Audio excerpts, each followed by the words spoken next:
అయోధ్య రామమందిర చరిత్రలో మరో సువర్ణ అధ్యాయం లిఖించబడింది. కోట్లాది భక్తుల స్వప్నం సాకారమైన వేళ రామయ్య ఆలయ శిఖరం పైన ధర్మధ్వజం సగర్వంగా ఎగిరింది.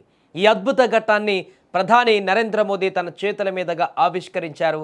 మంగళవారం జరిగిన ఈ వేడుకతో అయోధ్య నగరం భక్తి పారవశ్యంలో మునిగిపోయింది. అంగరంగ వైభవంగా సీతారాముల కళ్యాణం జరిగిన పవిత్రమైన వివాహ పంచమి రోజున రాముడు జన్మించిన అభిజిత్ లగ్న ముహూర్తంలో ఈ కార్యక్రమం జరగడం దీని విశిష్టతను రెట్టింపు చేసింది. ప్రధాని మోదీ గర్భగుడిపైకి చేరుకొని 42 అడుగుల ఎత్తులో ఈ పవిత్ర పతాకాన్ని ఎగరవేశారు. ఈ కార్యక్రమంలో RSS chief Mohan Bhagwat, CM Yogi Adityanath తదితరులు పాల్గొన్నారు. ఇక ఆలయ శిఖరం పైన ఎగురుతున్న ఈ జెండా సామాన్యమైనది కాదు. దీని వెనుక ఎంతో శ్రమ, మరెంతో చరిత్ర దాగి ఉంది. ఇది లంబకోణ త్రిభుజాకృతిలో ఉన్న కాషాయ జెండా 22 అడుగుల పొడవు, 11 అడుగుల వెడల్పుతో భారీగా రూపొందించారు.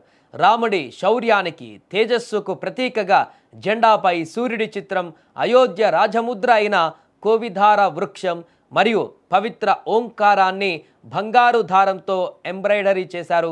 గుజరాత్లోని అహ్మదాబాద్కు చెందిన ఓ సంస్థ పారాచూట్ గ్రేడ్ వస్త్రంతో అత్యంత నాణ్యమైన పట్టు దారాలను ఉపయోగించి 25 రోజుల పాటు శ్రమించి దీనిని తయారు చేసింది.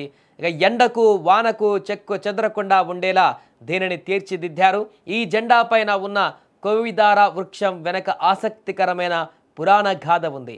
వాల్మీకి రామాయణం ప్రకారం కశ్యప మహాముని మందార, పారిజాత మొక్కలను కలిపి సృష్టించినటువంటి అద్భుతమైన ఈ కోవిధార వృక్షం ఇది మన ప్రాచీన వృక్ష శాస్త్ర విజ్ఞానానికి, అయోధ్య సాంస్కృతిక వైభవానికి నిదర్శనం.